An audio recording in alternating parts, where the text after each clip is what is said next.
Shalom, selamat hari Minggu, selamat pagi, saudara-saudari yang dikasihi Tuhan Yesus. Mari pada pagi hari ini kita datang dengan penuh rasa syukur, penuh dengan sukacita menghadap kepada Tuhan kita. Mari bersama-sama kita terlebih dahulu membaca Mazmur 62 ayat 2. Hanya dekat Allah saja aku tenang, daripadanya lah keselamatanku. Mari kita berdoa. Bapa di dalam sorga, kami mengucap syukur dan berterima kasih. Kembali pada pagi hari ini kami datang ke rumah-Mu ya Tuhan, mengucap syukur. Dan kami berterima kasih atas semua kebaikan yang sudah Bapa berikan dalam kehidupan kami sepanjang minggu ini. Tuhan, sebelumnya kami mohon ampun atas segala dosa dan pelanggaran kami Tuhan.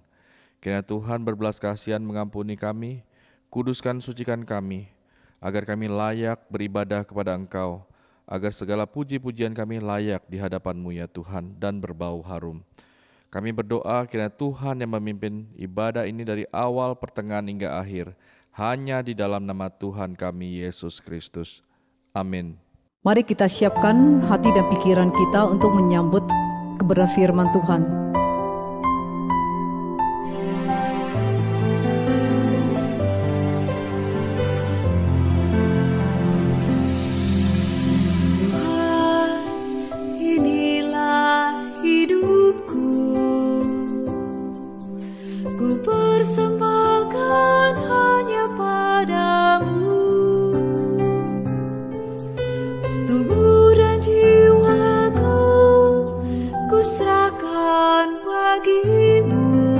Jadikanku baru di setiap waktu.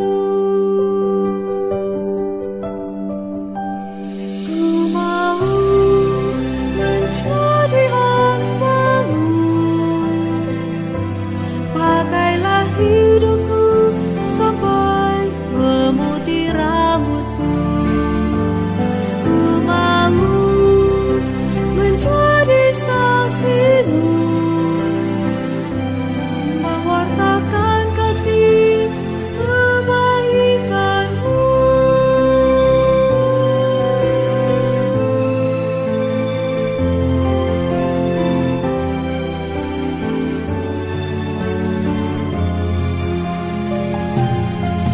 Tuhan, inilah diriku. Pimpin aku menuju jalan-Mu.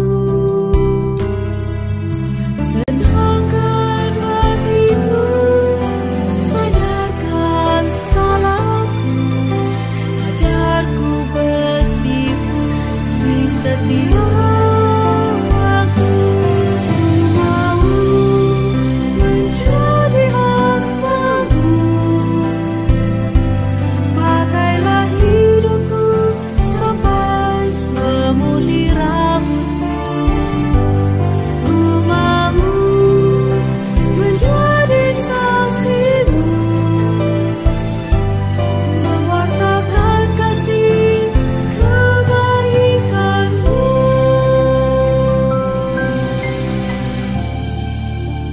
Tuhan, jiwa yang hancur, hati yang patah tidak akan Kau pandang hina. Itulah hidupku yang kubawa ke mezbah-Mu. Ya Tuhan, jadikanlah hatiku tahir. Perbaruhilah batinku dengan roh yang teguh. Lengkapilah aku dengan jiwa yang lelah, agar bibir mulutku terbuka menyampaikan puji-pujian bagi-Mu, agar pikiranku tangkas menangkap isi hati-Mu, agar hatiku lembut mengalirkan kasih-Mu. Ya Tuhan, inilah hidupku, milik yang Kau beli dengan darah-Mu. Aku ada di hati-Mu sebagai kekasih-Mu. Aku ada di tangan-Mu sebagai alat kemuliaan-Mu. Aku ada di hadirat-Mu sebagai hamba-Mu. Sungguh Engkau besar dan agung dalam hidupku. Amin. Ku mau menjadi hamba-Mu. Pakailah hidupku sampai memutih rambutku. Ku mau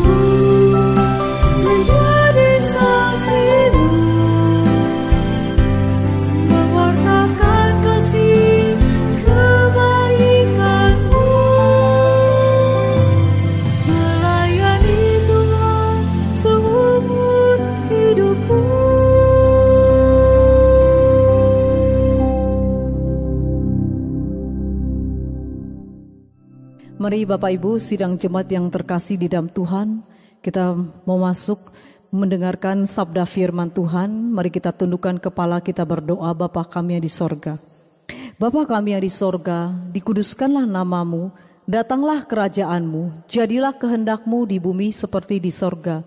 Berikanlah kami pada hari ini makanan kami yang secukupnya, dan ampunilah akan kesalahan kami, seperti kami juga mengampuni orang yang bersalah kepada kami. Dan janganlah membawa kami ke dalam pencobaan, tetapi lepaskanlah kami daripada yang jahat, karena Engkau yang punya kerajaan dan kuasa dan kemuliaan sampai selama-lamanya. Amin. Mari kita bersama-sama membaca pengakuan iman rasuli kita. Aku percaya kepada Allah, Bapa yang Maha Kuasa, Khalik langit dan bumi, dan kepada Yesus Kristus, anaknya yang tunggal Tuhan kita, yang dikandung dari Roh Kudus, lahir dari anak darah Maria, yang menderita sengsara di bawah pemerintahan Pontius Pilatus, disalibkan, mati dan dikuburkan, turun ke dalam kerajaan maut.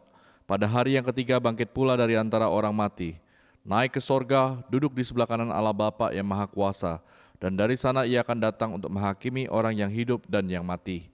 Aku percaya kepada Roh Kudus, gereja yang kudus dan am, persekutuan orang kudus, pengampunan dosa, kebangkitan tubuh, dan hidup yang kekal. Amin.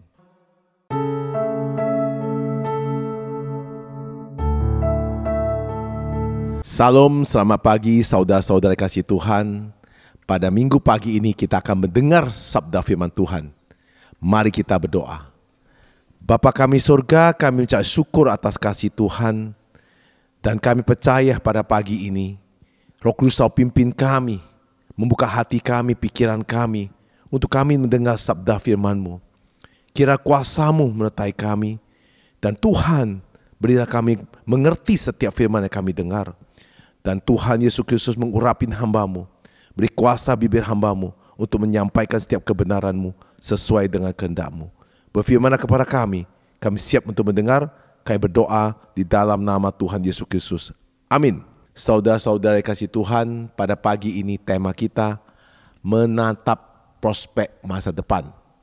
Saudara kasih Tuhan, kalau kita bicara tentang prospek masa depan, sejak tahun 2020 sampai tahun ini, tahun 2023, saudara melihat begitu banyak permasalahan, begitu banyak percobaan. Tidak ada satupun orang mengerti apa yang akan terjadi prospek masa depan. Waktu tahun 2020, semua dengan perencanaan, semua dengan planning di tahun 2021 dan seterusnya akan menjalankan bisnis, akan menjalankan prospek, akan menjalankan planning mereka. Tiba-tiba dihantam satu situasi yang sangat mengerikan. Sehingga sampai hari ini menghantam seluruh dunia ekonomi. Waktu keadaan tahun 2020 sampai 2022, ada juga usaha yang diberkati.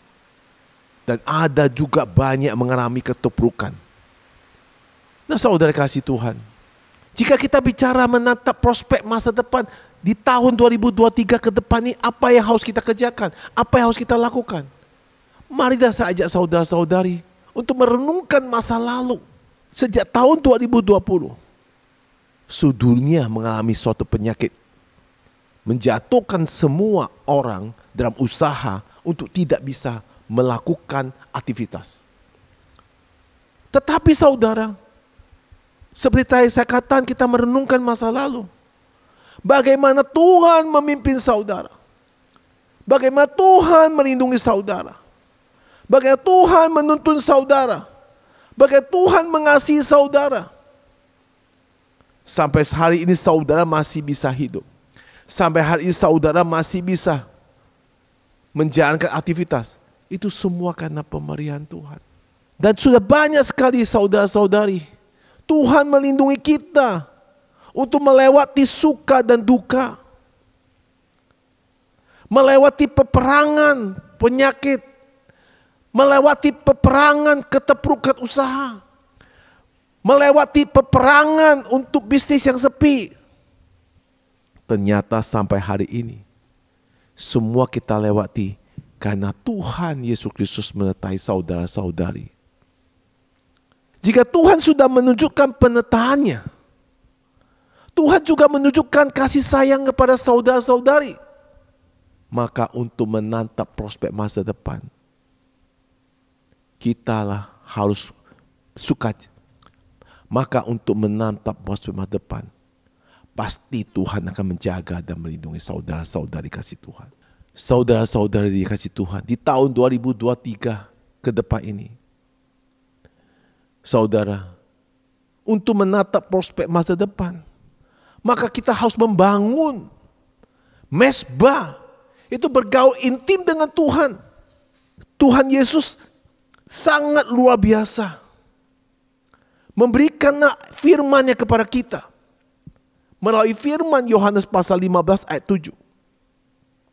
Mari kita baca bersama-sama. Jikalau kamu tinggal di dalam aku dan firman-Ku tinggal di dalam kamu, minta apa saja yang kamu kehendaki dan kamu akan menerimanya. Saudara, ini bukan perkataan saya sebagai hamba Tuhan. Ini juga bukan perkataan tokoh-tokoh yang terkenal. Ini ada perkataan Tuhan. Saudara, untuk tahun 2023 ke depan atau masa depan kita harus dengar perkataan Tuhan, bukan perkataan manusia. Perkataan manusia akan berlalu, perkataan Tuhanlah yang tidak akan berlalu. Apa yang dijanjikan Tuhan, itulah yang saudara harus klaim dan harus saudara ambil. Inilah perkataan Tuhan. Firman Tuhan berkata, jika kita hidup tinggal di dalam Kristus, artinya kita terus-menerus berrelasi dengan Tuhan, berintim dengan Tuhan. Dan firman Tuhan yang tinggal di dalam kita, artinya ada kebenaran-kebenaran, perkataan-perkataan Tuhan yang masuk ke dalam pikiran kita dan hati kita. Kata firman Tuhan bukan perkataan yang ditulis oleh manusia, yaitu sejarah atau motivator atau cerita kesaksian. Bukan. Firman adalah semua perkataan Tuhan ditulis oleh Alkitab. Itulah perkataan Tuhan. Jika perkataan Tuhan kita masuk ke dalam diri kita, maka kita minta apa saja yang kita hendaki, Tuhan akan memberkati saudara-saudara dikasih Tuhan. Saudara dikasih Tuhan, dalam hidup sekarang ini, orang berkata, yang penting saya harus ada. Kata ada itu, saya harus ada kebahagiaan. Saya harus ada uang. Saya harus ada mobil. Saya harus ada rumah mewah. Saya harus ada kekuasaan. Tidak ada sakit, tidak ada kesulitan, tidak ada kekhawatiran. Banyak orang tidak mengerti. Kalau saudara mengatakan, harus saya ada. Hidup itu ada pilihan karena dia bilang saya ada. Sebenarnya kata ada itu, semua yang saya bicara tadi itu, hanya menunjukkan kepada semua orang bahwa kamu ada. Sebenarnya kamu tidak punya apa-apa. Tidak punya apa-apa sebenarnya. Apa yang ada hanya menunjukkan kepada semua orang bahwa saya ada mobil, saya ada rumah mewah, saya ada banyak uang, saya kuasa, saya tidak khawatir, saya tidak sakit. Kata kamu itu kamu keluarkan supaya tunjukkan kepada orang, dilihat orang. Sebenarnya saudara, dalam diri saudara, saudara tidak punya apa-apa. Saudara kosong. Karena apa yang saudara ada bukan milik saudara. Saudara dipercayai, saudara dititipi untuk menjalankan apa yang Tuhan inginkan. Banyak orang yang mengatakan bahwa semua dia ada. Ngapain saya harus cari Tuhan? Yang penting saya berbuat baik. Itulah artinya dia nggak punya apapun. Karena dirinya kosong. Kita ini kosong. Gak punya apapun. Kita harus ingat, kita ini kosong. Sejak lahir kita tidak bawa apa-apa. Sampai akhir hidup pun kita tidak bawa apa-apa.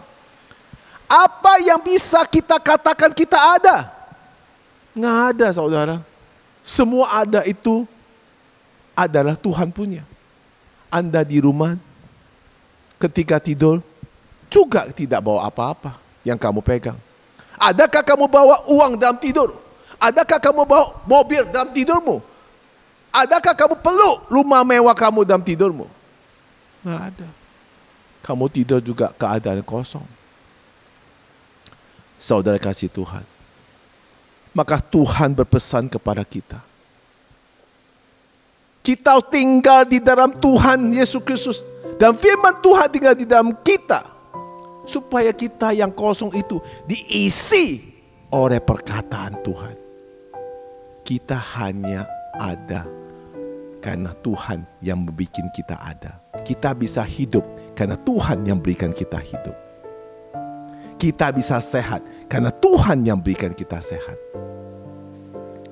Kita bisa memiliki semua yang ada di depan kita. Baik mobil, baik rumah, baik kuasa. Tuhanlah yang berikan kepada kita. Kita itu kosong, saudara. Maka hari ini, jika saudara mau hidupnya di dalam hatimu tidak kosong, libatkanlah Tuhan dalam segala aspek hidup saudara. Libatkan Tuhan dalam keluarga saudara. Libatkan Tuhan dalam usaha saudara. Libatkan Tuhan dalam masa depan saudara. Agar hidup saudara tidak kosong. Jika kita pada hari ini masih belum sadar, masih mengandalkan kekuatan, tidak mau berjalan sama Tuhan, maka dunia ini yang kita hadapi ini seperti dunia panggung sandiwara. Yang semua itu penuh dengan sandiwara. Banyak saya ketemu orang-orang yang berpenampilan baik, rumah besar. Kemudian anak-anak semua berpenampilan baik, makan selalu mewah. Tetapi hidup mereka kosong. Bahkan saya ketemu orang yang kadang-kadang hidupnya sangat sederhana. Tetapi ketika saya masuk ke rumahnya, ternyata hidupnya penuh dengan kebahagiaan dan sukacita. Hidup tidak kosong. Dunia itu seperti panggung sandiwara. Kita melihat cerita-cerita di dalam sinetron. Kelihatannya begitu luar biasa. Ketika kita mengenal orang yang main sinetron itu, ternyata tidak seperti waktu dia main sinetron. Saudara kasih Tuhan. Hidup kaya dan miskin, hidup terpuruk atau diberkati, harus ada Tuhan. Kalau tidak ada Tuhan, semuanya kosong dan sia-sia. Jangan katakan ada. Jangan katakan saudara punya. Itu bahaya. Ketika saudara katakan saudara punya, saudara orang yang kosong hatinya. Saudara, Tuhan selalu melakukan mujizat demi mujizat kepada kita. Kalau kita tidak bergaul sama Tuhan, bagaimana kita yakin ada mujizat dalam hidup kita? Bagaimana kita yakin ada penyertaan Tuhan dalam hidup kita? Bagaimana yakin Tuhan menolong kita? Saudara, saya berikan contoh di dalam Alkitab orang yang bergaul dengan Tuhan. Yang pertama, Zakaria. Zakaria takut sekali ketika mereka itu berkata kepada dia, Zakaria, istrimu akan hamil seorang anak laki-laki. Diberikan namanya Yohanes. Zakaria semakin takut ketika melihat mereka itu berkata. Zakaria bertanya, bagaimana mungkin hal itu terjadi? Karena istriku mandul. Itu pertama. Yang kedua, Maria juga sama takut ketika melihat mereka di hadapannya. Mereka berkata, engkau akan mengandung seorang anak laki-laki, diberikan namanya Yesus. Maria juga bertanya kepada mereka, bagaimana mungkin hal itu terjadi? Karena aku belum memiliki suami. Jawab mereka itu kepada Maria, Roh Kudus akan turun atasmu. Lalu Maria mengatakan, bahwa sesungguhnya aku ini hamba Tuhan. Saudara, saudari kasih Tuhan, saya ingin bertanya kepada saudari pada hari ini. Apa perbedaan Zakaria dan Maria? Sama-sama mengatakan bahwa bagaimana mungkin hal itu terjadi. Inilah perbedaannya. Perbedaannya adalah intensi iman emosional Zakaria dengan Maria berbeda. Kalau kita bicara, Zakaria juga bergaul dengan Tuhan, Maria juga bergaul dengan Tuhan. Mereka juga sangat intim dengan Tuhan. Kenapa bisa berbeda dengan jawabannya? Karena intensi imannya, emosional imannya berbeda. Nah, akhirnya Zakaria membutuhkan waktu untuk proses kepercayaan itu. Sehingga Zakaria bisu, tidak bisa bicara sampai melahirkan Yohanes. Kok Maria enggak? Dia langsung percaya, dia katakan, sesungguhnya aku ini adalah hamba Tuhan. Nah saudara, inilah sering sekali terjadi dalam hidup kita. Banyak orang menatap proses masa depan, ragu tentang pengalaman dia dengan Tuhan.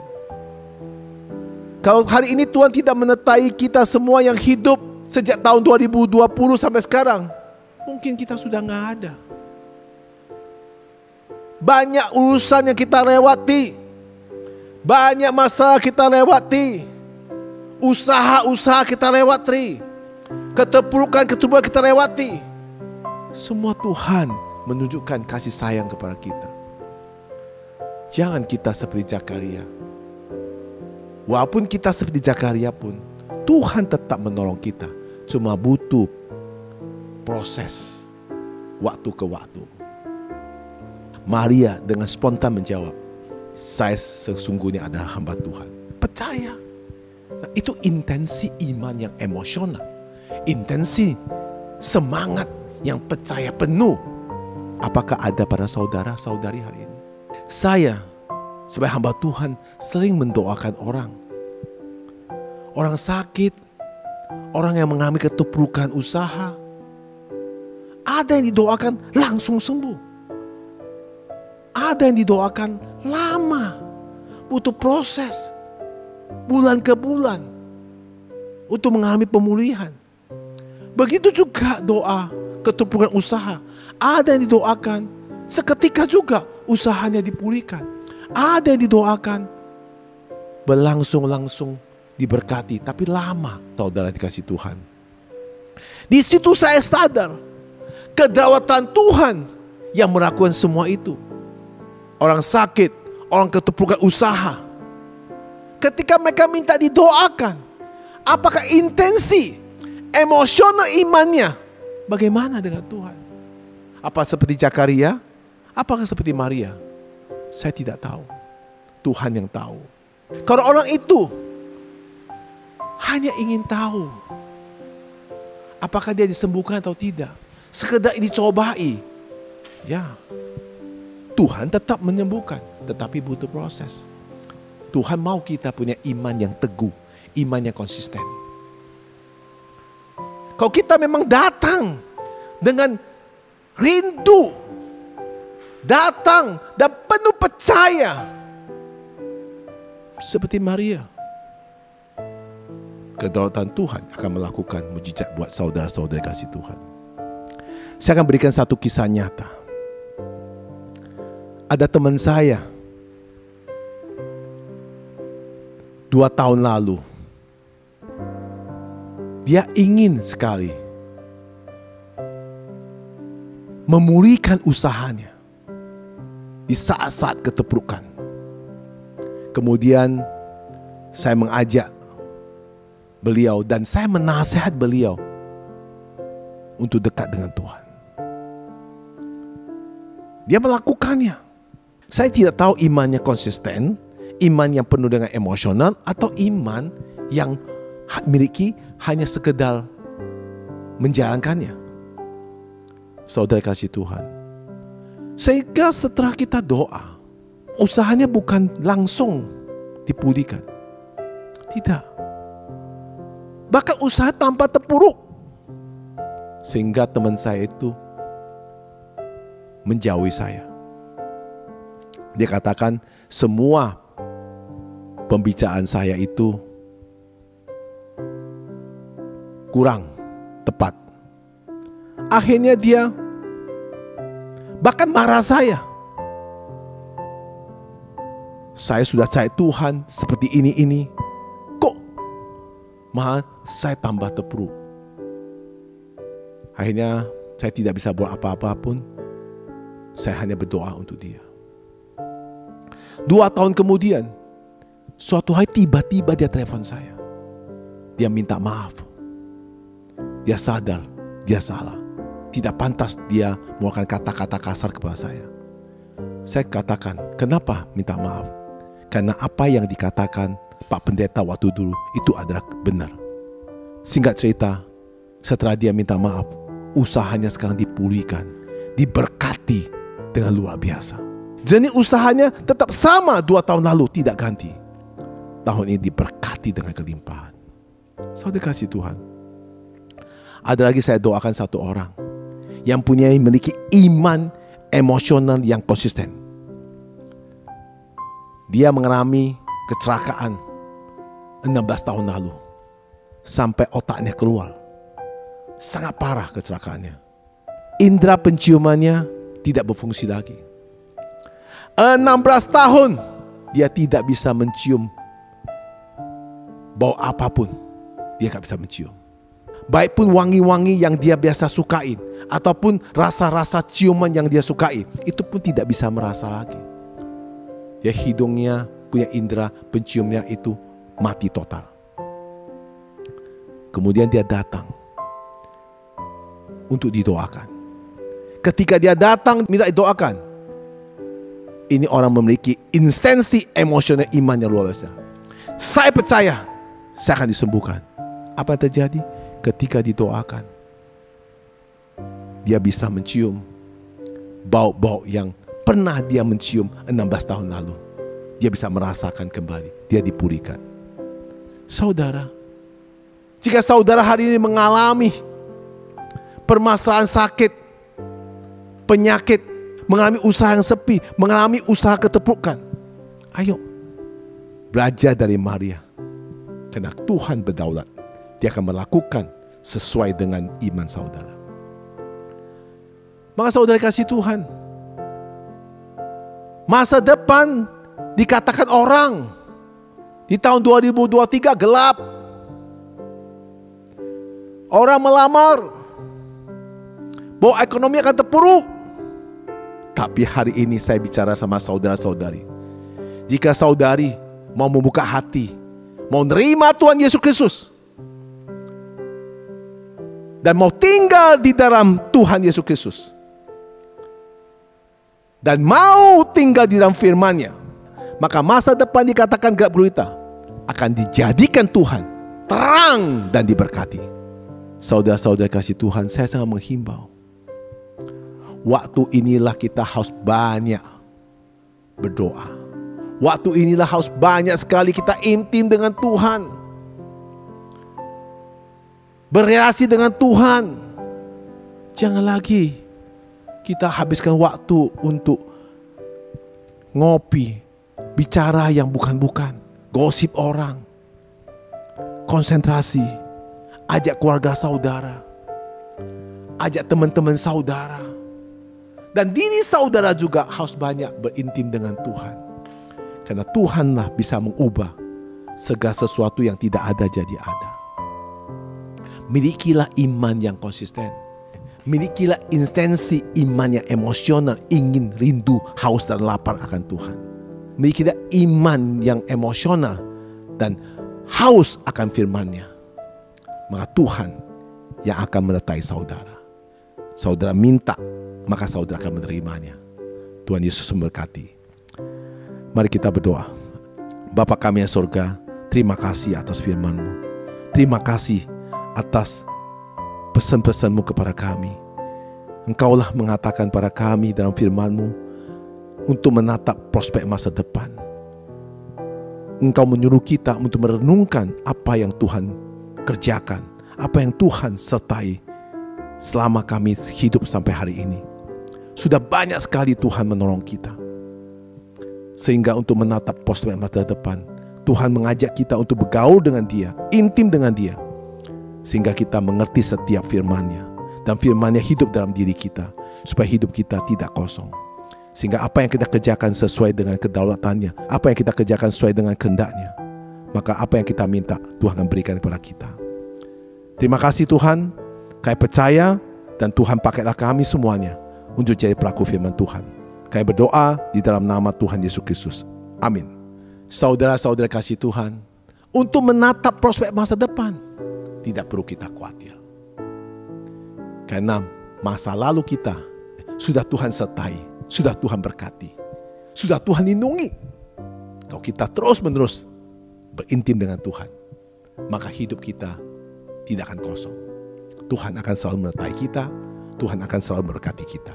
Tuhan selalu akan berikan kita kecukupan, Tuhan akan melindungi kita, dan Tuhan akan menyertai kita menjadi orang yang hidup penuh dengan iman yang konsisten. Tuhan Yesus memberkati.